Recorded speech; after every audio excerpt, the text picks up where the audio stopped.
Bueno, muchas gracias a todas, a todos, a todos quienes nos escuchan en este segundo episodio de Poetas Chilenas Contemporáneas. Este capítulo especial dedicado a la vida y a la obra de Carmen Berenguer, una de las poetas más importantes de nuestro país, de Chile. Y bueno, para poner un poco en contexto este episodio especial, lamentablemente Carmen Berenguer falleció hace 2 meses más o menos aproximadamente, antes de que pudiéramos grabar con ella. Una noticia que nos tomó a muchos por sorpresa, ¿no? Y nos preguntamos en ese momento entonces qué hacer, ¿no? Cómo honrarla, cómo homenajearla y cómo también traer su voz a este espacio en el que siempre también la quisimos tener. Y para esto, bueno, invitamos entonces a Marcelo Nicolás Carrasco, quien es poeta y profesor, y uno de sus grandes amigos y compañeros, a quien conocí también al mismo tiempo que conocí a Carmen, hace muchos años atrás, cuando era muy joven, ¿no? Una adolescente prácticamente, y con quien Carmen organizó varios encuentros de poesía, lecturas, y compartieron muchas cosas, y por eso, bueno, en una manera de honrar su presencia y lo que ella significó también para nuestras vidas, es que nos reunimos hoy día con Marcelo para hablar sobre ella, ¿no? Muchas gracias, Marcelo, bienvenido. Gracias por venir y por estar acá. ¿Cómo estás? Muchas gracias a ti, Naomi, por homenajear a Carmen y por considerarme a mí para hablar un poco sobre su obra y sobre su vida. Estoy contento por eso. Qué bueno que estés contento, porque, bueno, yo también y estoy muy, muy honrada. Hemos tenido algunas conversaciones más informales sobre ella, pero es bonito que podamos dejar esto de alguna forma grabado, ¿no? Que podamos honrarla de esta forma y que podamos compartir también, ¿no? Como nuestras reflexiones, nuestras apreciaciones y sobre todo lo que tú conoces de la vida y del trabajo de Carmen por la amistad profunda que llegaron a forjar, por el vínculo que tenían. Cuéntame un poco cómo nace tu cercanía con Carmen, cómo se conocen, cómo llegan a trabajar juntos. Mira, yo había leído a través de internet a Pedro Lemebel y lo había visto algunas veces en televisión también. Entonces un día decidí buscarlo, esto fue el 2014, y él estaba participando de su última filsa en la estación Mapocho. Y yo me acerco a Lemebel, que estaba muy aburrido con unas personas que le hablaban y le pedían firmas de libros. Me acerco, me presento, le digo que lo había leído. Él se asombró, yo tenía 15 años recién cumplidos, de que yo tuviera algún conocimiento sobre su obra y que le hablara de ello. Entonces, de alguna manera en la conversación conmigo lo hizo zafar de este acoso que tenía por parte del público. Él ya era muy conocido en su etapa final. En algún punto me pregunta si yo escribo, y yo le dije que sí, pero que me gustaba, estaba intentando, tenía un interés más grande por la poesía, y él, con su voz operada, me dijo, bueno, entonces no tienes nada que hacer aquí conmigo y tienes que leer a la Carmen Berenguer. Y ahí ese nombre me quedó dando vueltas por varios meses, la leí por internet, me gustó mucho, y en una oportunidad ella presenta una reedición de Bobby Sands y muy cerca uno de sus últimos libros, que es Milay. Y en esas 2 presentaciones me acerqué de la misma manera que a Lemebel y conversé con ella, y desde ahí no nos separamos más por 10 años. Sí, era muy bonito verles juntos, ¿no? Como ver a Carmen contigo así muy chico, me acuerdo en ese tiempo, con uniforme en las lecturas que organizaban.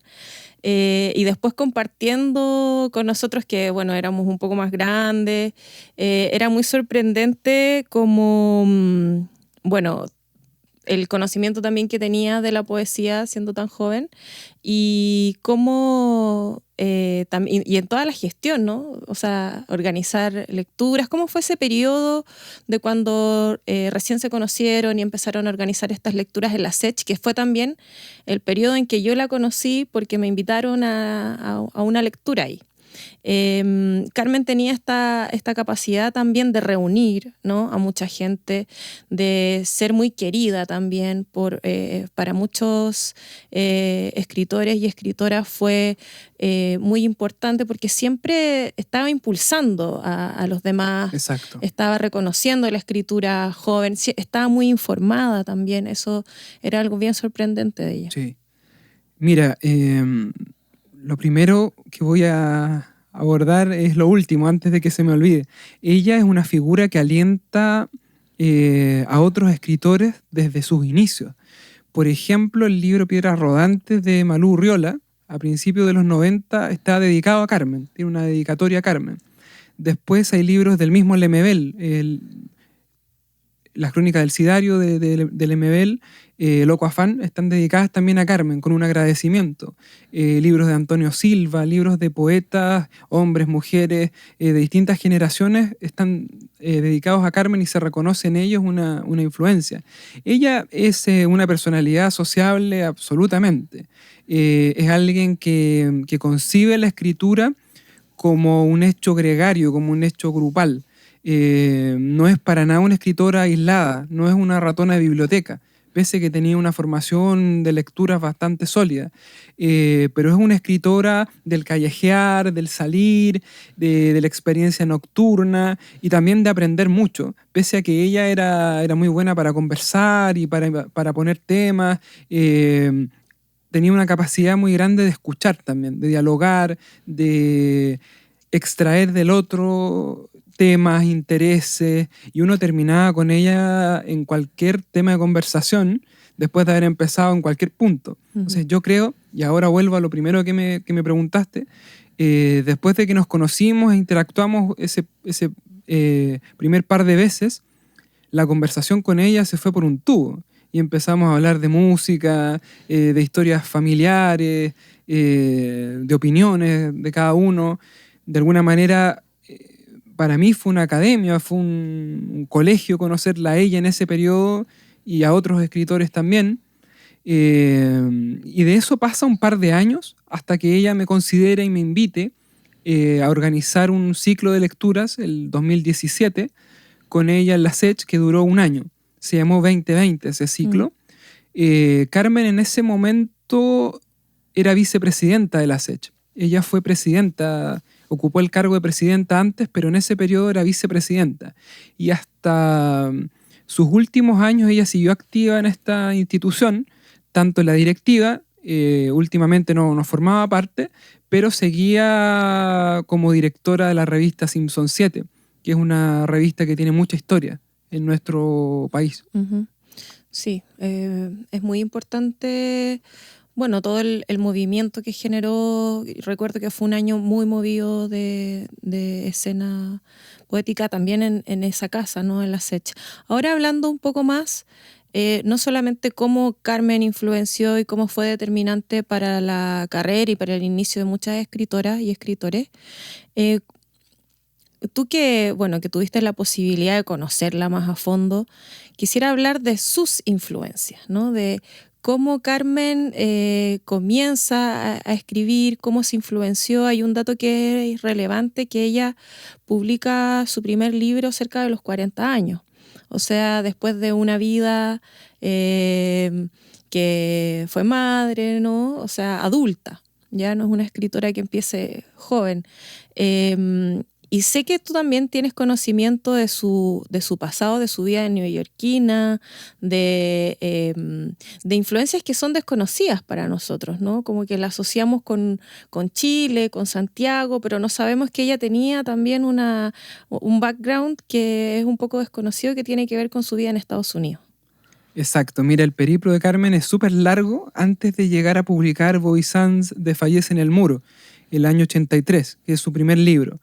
Ella nace el año 42, ahí hay un un error, trampa, que muchas veces lo comentamos con la fecha que aparece en la solapa, que es el año 46, pero ella nació el año 42 en Santiago, en la Casa Nacional del Niño.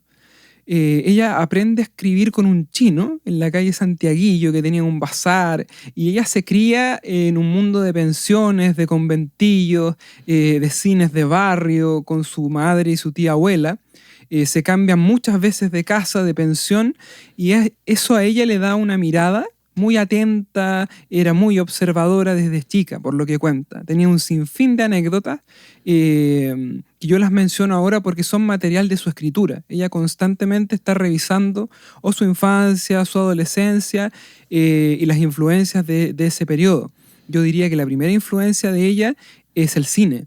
Ella escapaba del liceo y se pegaba tardes enteras de cine en los biógrafos. En ese tiempo era matiné, vermú y noche. Y ella iba a las 3 funciones y daba vuelta a la cartelera. A veces repetía una y otra vez. Tenía preferencia por el cine italiano. Y tiene un libro inédito que estuvo trabajando en esa línea hasta el final. Esas influencias tempranas las mantuvo.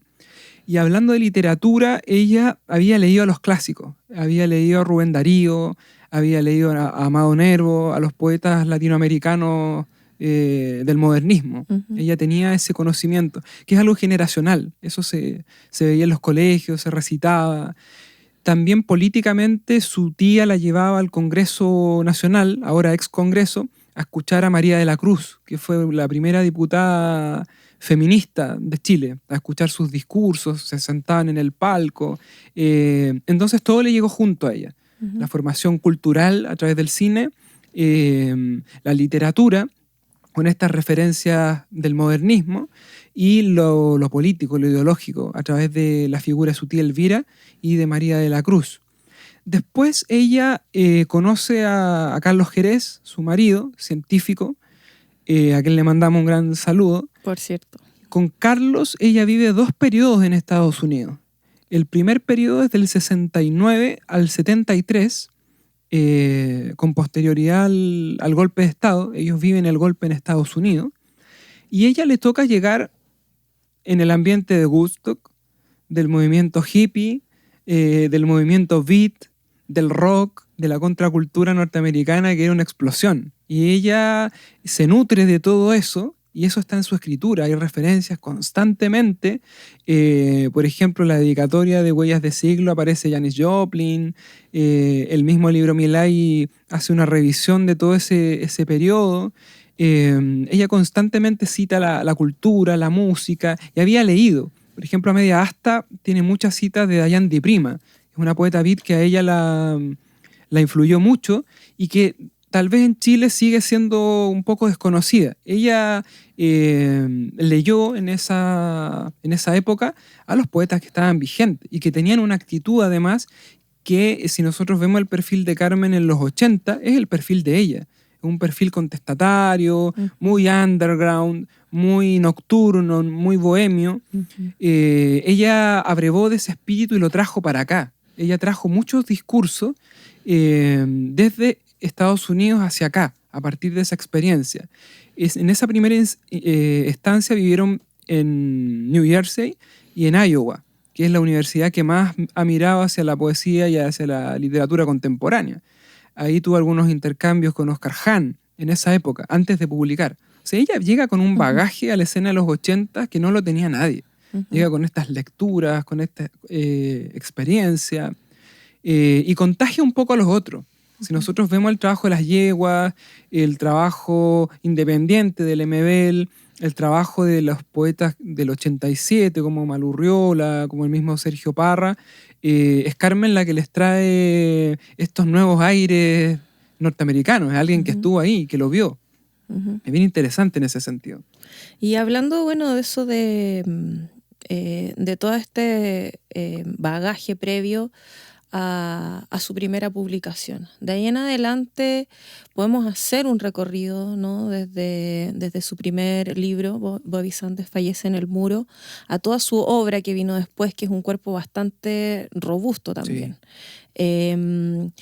Quisieras compartirnos algo de ese tránsito, de cómo se van dando estas publicaciones, cómo van surgiendo un libro tras otro, cómo se van contraponiendo también estos discursos desde su posición política también y desde lo que estaba sucediendo en ese momento en Chile, en los 80.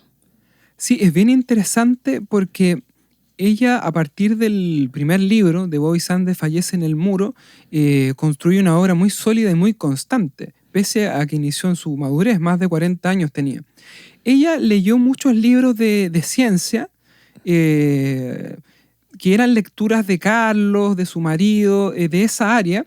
Se interiorizó mucho en esa época en ese tipo de referencia. Ella leyó mucho de eso y la sorprendió la historia de Bobby Sands, que es este revolucionario irlandés del IRA, que muere de hambre en una huelga en el periodo de Margaret Thatcher.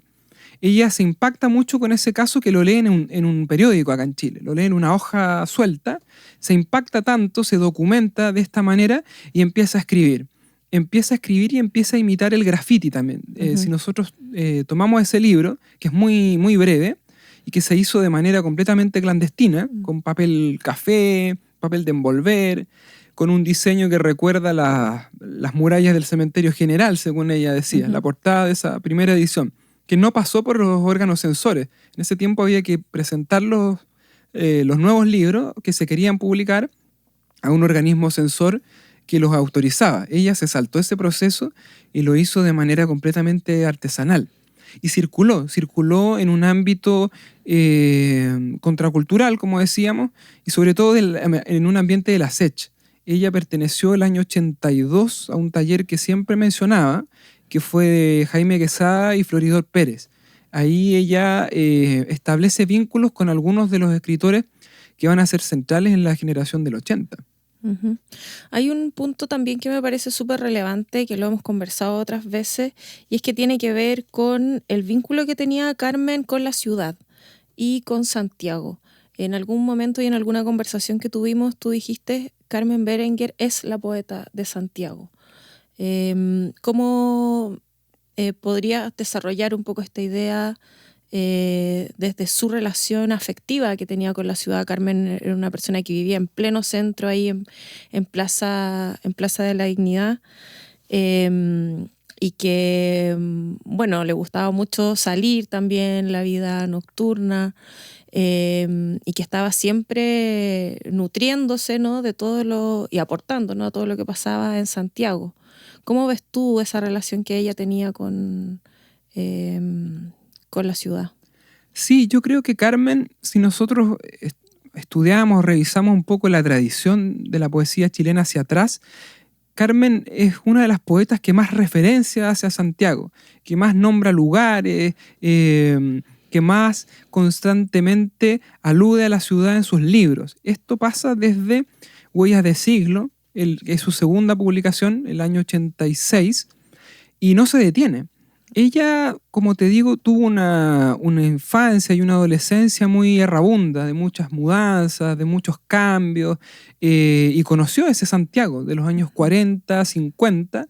Después, cuando sale, como te digo, tiene esta experiencia estadounidense bien particular y vuelve a los 80 en una efervescencia política, social, afectiva, desde ese edificio Turri en la Plaza Italia sobre el teatro de la Universidad de Chile, y desde ahí mira todo Santiago, mira su historia, hace proyecciones, mira el futuro también. Por ejemplo, en Mama Marx está ese poema largo del Anticristo, que es el divino Anticristo, este señor que era como un clochard del barrio Las Tarrias, y ella habla del posmodernismo, de cómo la ciudad ha ido cambiando, de cómo la tecnología entra. Entonces es una poeta que desde su posición de ciudadana, es una poeta ciudadana, es una poeta urbana. A mí no me gustan los apellidos en poesía, pero la poesía de Carmen tiene una impronta urbana muy marcada y muy santiaguina. Ella desde esa posición mira a Santiago presente, lo que le toca vivir en su momento histórico, mira hacia atrás sus propios recuerdos vitales y también mira hacia el futuro. empieza a proyectar cómo va a quedar esto para los que siguen. Sus últimas publicaciones tienen mucho esa mirada. Viendo así como hacia un hecho reciente, y a Carmen, bueno, le tocó vivir ahí también en el epicentro, ¿no? El estallido social. ¿Cómo vivió ella ese periodo ahí en plena plaza ya, bueno, en sus últimos años también? Sí, mira, yo no me termino de sorprender con esa imagen de Carmen en medio del estallido social y de todas las circunstancias que conocemos. El primer piso del edificio hay un supermercado Oxxo que fue quemado, fue saqueado, y Carmen estaba arriba y uno se la imaginaba. Y muchas personas estábamos muy preocupados por ella, pero ella estaba con una vitalidad, con un entusiasmo, con una lucidez para leer lo que ocurría. En alguna oportunidad ocurrieron cosas bien anecdóticas. Fueron periodistas, por ejemplo, a entrevistar a los vecinos con un enfoque muy alarmista, muy condenatorio de estos hechos, y sin saber quién era en este desconocimiento de la prensa, entraron a la casa de una abuelita que era Carmen Berenguer y que tenía una posición muy firme, que salió en algunos canales de televisión. Ella tiene una rapidez, una agilidad para registrar también. Si nosotros pensamos, el mismo 2020 ya tiene listo un libro que se llama Plaza de la Dignidad. Le tocó fuerte por temas de salud también, sufrió mucho con las lacrimógenas, que fue algo que ella dijo en televisión en estas apariciones involuntarias. Y también la pandemia, la isla, ellos deciden estar un tiempo en Las Cruces para recuperarse, para protegerse también de este entorno. Son personas mayores. Pero ella vive desde ahí una baja en su salud, pero creativamente una actividad admirable. Totalmente, sí. Yo recuerdo también, bueno, haber estado conversando con otro amigo, que uno... Bueno, ya la veía a veces muy cansada, muy mayor, pero cuando salías con ella y te tomabas algo, o cuando tenía que leer, como que le entraba así una fuerza y tenía una presencia súper impresionante, y como que se cargaba de una energía que uno dice de dónde viene. Era increíble, ¿no? Era increíble eso. La última presentación que yo la acompañé fue una puesta en escena de Hamlet, una versión a la manera de ella, que estaba escribiendo, que terminó antes de fallecer. La hizo en el GAM, en el marco de la Furia del Libro, y yo la acompañé después de la presentación al bar ahí el Bajo a compartir un poco, y ella no quería que la tomara del brazo, quería que todos la vieran entera y llegar. Y aunque uno sabía más íntimamente que estaba muy frágil, cuando llegaba, llenaba, era una presencia que copaba todo el espacio y todo el mundo giraba en torno a ella con mucho cariño, y ya después caía la noche, quedábamos solos y volvía a ser esa persona más menuda, más frágil, más preocupada por volver, pero cuando salía a escena era increíble, era un huracán. Sí, era impresionante. Hay algo que también mencionaste que tiene que ver, que lo voy a tomar con la rapidez, que ella escribe Plaza de la Dignidad el mismo 2020, o sea, menos de un año después del estallido social, que tiene que ver con esta capacidad y con esta rapidez de registrar y de escribir. Tú mencionaste también en alguna conversación que tuvimos por ahí que de alguna forma Carmen Berenguer escribía como hablaba, que pudo llegar a un punto en que su poética estaba muy arraigada en la oralidad, y eso le permitía de alguna forma ser tan rápida al momento de escribir. Cuando tú me dijiste eso, a mí como que se me iluminó toda su lectura y dije, es cierto. Como ahora la vuelvo a leer y pienso justamente en eso. ¿Cómo llegaste tú a esa conclusión? Mira, uno al leer a Carmen la escucha. Uno imagina su voz real. diciéndote sus poemas. Cierto. Y si bien uno podría decir que esto ocurre con la mayoría de los poetas, se habla mucho de la búsqueda de la voz, encontrar la voz propia, con ella era más un método, un procedimiento. Ella escribe como habla. Ella basa su producción en la oralidad. Y es lo que une sus libros, que son muy diferentes, desde el primero hasta el último. Uno la escucha en Bobby Sands y la escucha también en La Plaza de la Dignidad o en Maravillas Pulgares, que son los libros últimos. Uno estaba con ella o ves un video, una conferencia, ahora que no está, para quienes nos escuchen, y es como leerla. Ella todo el tiempo ocupa el mismo lenguaje. No hace una distinción entre su habla cotidiana, su habla familiar, su habla relajada y su habla más elaborada, poética. Siempre el mismo lenguaje, siempre el vocabulario. Es imposible que uno confunda un poema de Carmen Berenguer con otro autor. Uno la escucha de inmediato. Tiene una continuidad en ese sentido que la hace bien distinta. Pese a que muta, pese a que experimenta mucho, que prueba, uno siempre escucha su lenguaje. Hay algo que también me parece relevante que tiene que ver con su presencia escénica. O sea, Carmen Berenguer yo creo que es una de las voces más potentes, ¿no? De presencias más potentes, porque escribir libros es una cosa, pero leer en vivo es otra, totalmente distinta. Y en ese sentido yo creo que Carmen Berenguer estaba a años luz, como, o sea, tenía una voz y una presencia. ¿Tú sabes si ella, cómo fue trabajando esto, desde dónde se lo plantea? También en sus primeras presentaciones que comienza a hacer como más performáticas, trabajando con Carola, con su hija, que es música. ¿Cómo ves tú ese trabajo de ella también? Mira, yo creo que ella tiene una concepción muy artística de su trabajo. Más que literaria. Ella no era una escritora de biblioteca empolvada. Ella tiene una concepción muy artística de lo que hace. Ella tiene una relación estrecha con la performance desde sus inicios. Ella participa, ella ayuda a organizar, ella planifica junto a las yeguas muchas de las acciones más conocidas de hoy. Tiene videoarte, Carmen, que no es muy conocido, pero que lo mostró en algunas exposiciones, antes de dejarnos. Tiene fotografías por montones. Y además tenía una claridad de lo que quería escénicamente, de cómo quería verse ella, de cómo quería disponer del lugar. Permanentemente hace cruces, invita a personas, con Carola, que además de músico es actriz de profesión y tiene su propia trayectoria. Hicieron muchas cosas juntas. Tienen poemas musicalizados, tiene un rap último, tiene otro poema donde aúlla. Tiene una relación estrecha con la performance desde siempre.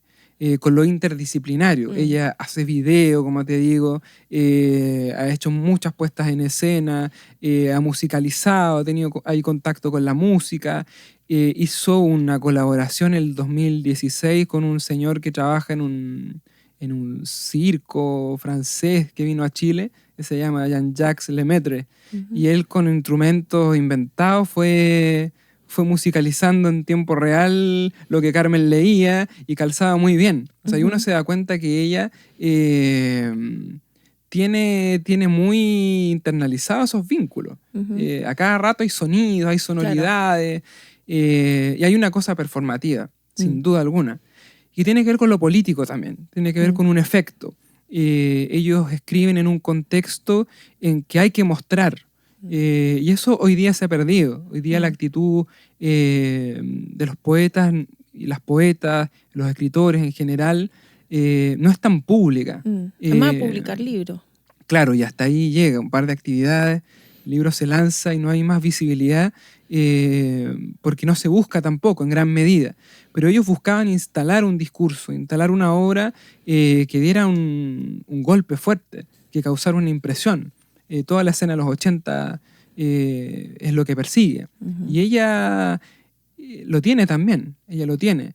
Ocupar el espacio público, llegar lo más posible. Es algo muy marcado.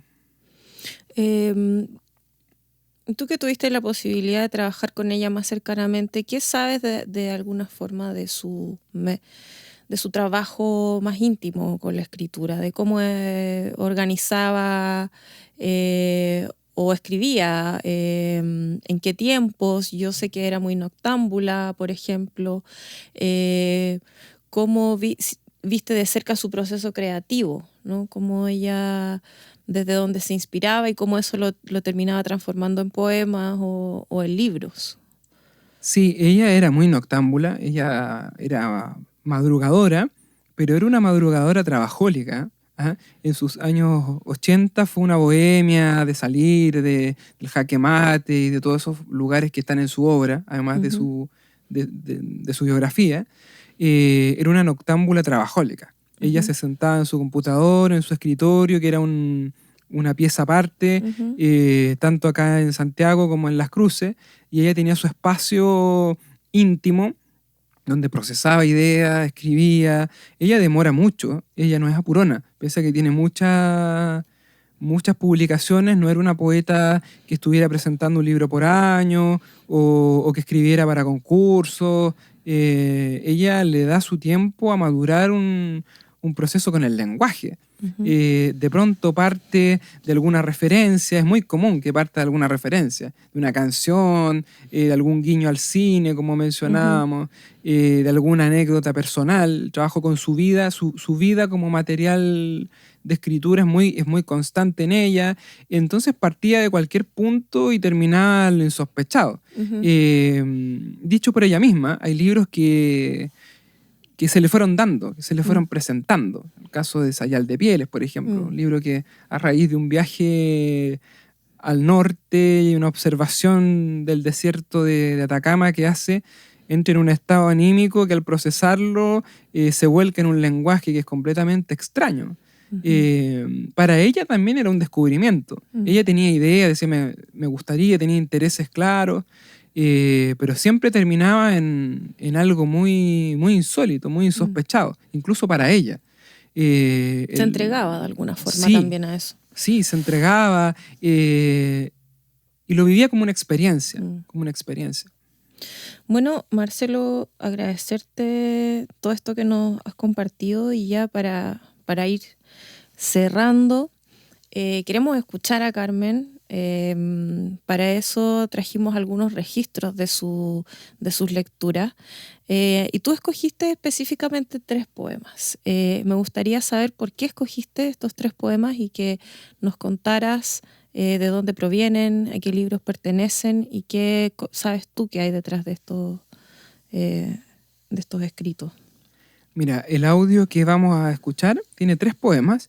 El primero es Loba, que es uno de los caballitos de batalla de Carmen. Es un poema que está en Huellas de Siglo, del año 86. Es un poema clarito, un poema breve que se ha publicado mucho, gusta mucho, se lo pedían de pronto en algunas lecturas. Aunque ella había dejado de lado, siempre leía lo más reciente. Después hay uno que se llama Fragmentos de Raimunda, que es uno de los textos centrales de Carmen, que pertenece a Media Asta, al libro Media Asta, del año 89. Ese texto dialoga con la escritura de Raimundo Contreras, de Pablo de Roca, que ella lo seguía mucho y lo había leído conscientemente. Y el último se llama Se ven pájaros en Santiago, que da cuenta un poco de su observación de la ciudad y que pertenece a Naciste Pintada, que se acaba de reeditar, y que ella consideraba dentro de esta idea de que su obra era una unidad. Ella no concebía sus libros por separado. Aún así reconocía que Naciste Pintada era el trabajo más importante para ella. Y decía que era una máquina de guerra, así decía. Yeah. Ese texto pertenece a Naciste Pintada. Perfecto. Bueno, recordar que Naciste Pintada acaba de ser reeditado por el Fondo de Cultura Económica y está en todas las librerías con esta nueva edición. Fue lanzado la semana pasada prácticamente, sí por ahí en el GAM, una presentación muy bonita, muy llena también.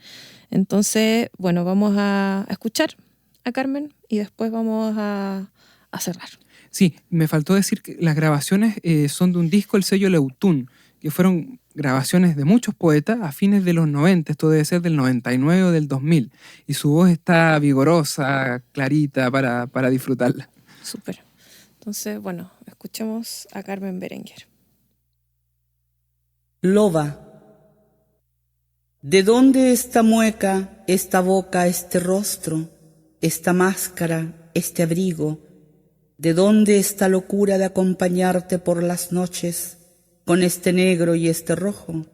Esta bufanda que es una bufonada y esta vitrina que devuelve esta pirueta, esta artesanal pinta hecha a la medida y esta lengua de loba despistada que te lame. Raimunda. Yo, Raimunda, me he tragado un volcán, bailo y canto, me usan y uso fármacos para dormir soñada con ají picante, blanca pollera, tendida frente al barbero, Raimunda, yo, anestésica, rasura en mi vientre y pujo con fuerza este dolor de parirte, revolcándome en este placer, convulsiono, Raimunda hipodérmica, intravenosa, entre mis piernas la serpiente, expulsadas del Edén, ay sí, dulce reptil compañía de Raimunda, expatriadas en el umbral de tu occidente, entre los vidrios empavonados, invisible, las dos ardientes. Deseo verte, Raimunda, ¿y quién te va a ver después de siglos? Quieren tocarme, sí, sentirme, sí. Puro mar es tu aroma en mi cuarto, son tus fauces diente, es tu espuma la roca que tapiza tu cielo feraz. Y contigo, Raimunda, franja rojiza, vamos flameando aguardientosas, miméticas rojitas, vellitos negros, a media asta percal azul, locas, tuberculosas en la placenta, mis pliegues, ay sí, ay sí.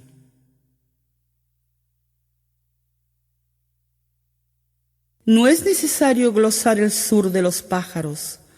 Se ven pájaros en Santiago, se ven pájaros migrando en Santiago, mirlos ocupando nidos ajenos, chercanes tan chilenos, tan de suyos, y la diuca chinchorra viene del sur cautelosa. Se ven en el cielo pájaras al lado de las nubosas tardes, chincoles ala con ala en las antenas de los edificios. En el río Mapocho, una garza blanca perfila misteriosa entre las piedras, y en las ramas densas del follaje del parque forestal asoman tiuques y queltehues. No es necesario glosar el sur de los pájaros, si desde mi ventana los veo cruzar en bandadas, anidar más al norte. Gaviotas y más gaviotas pasean por el San Juan de la Guada hasta el Mapocho.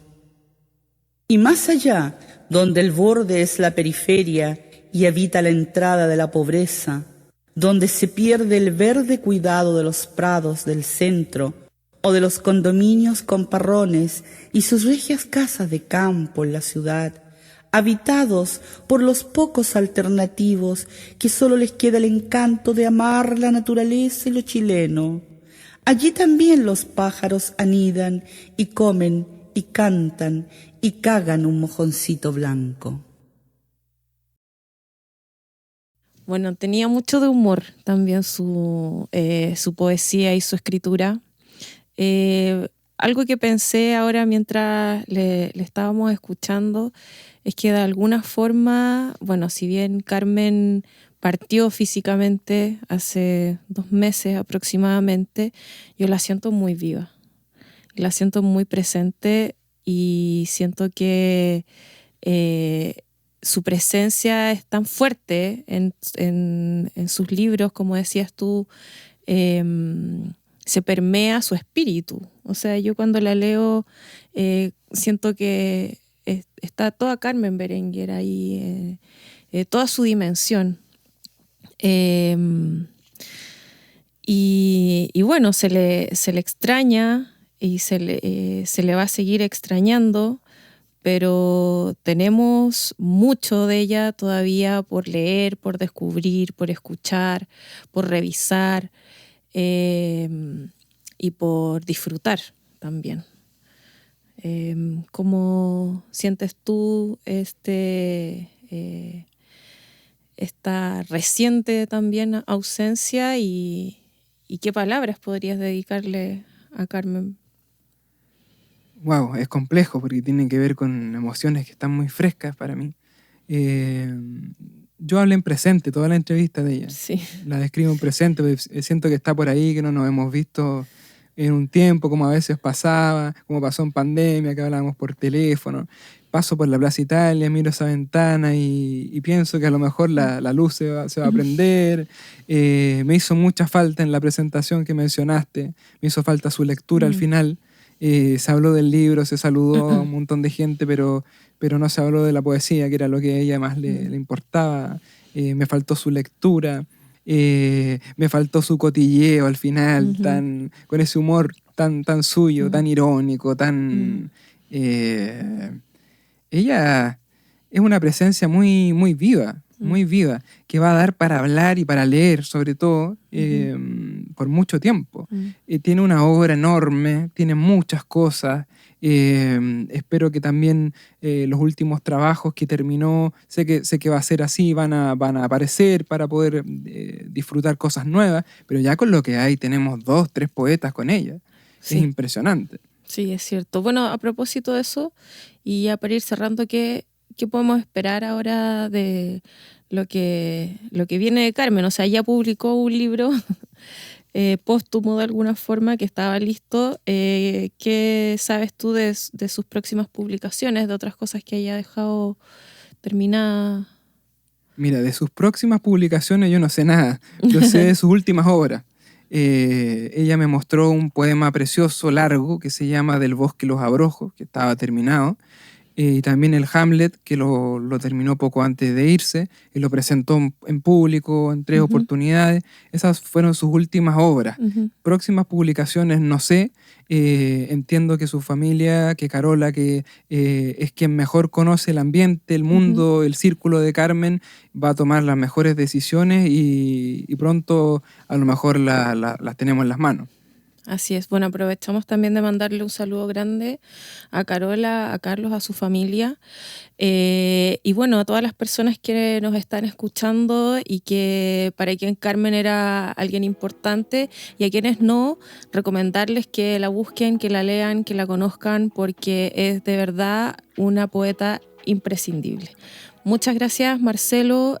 Muchas gracias a todos quienes hacen posible este podcast. Y bueno, nos encontramos para el próximo episodio y nos seguimos viendo por ahí para hablar de Carmen, para hablar de la vida y para hablar de poesía. Gracias a ti.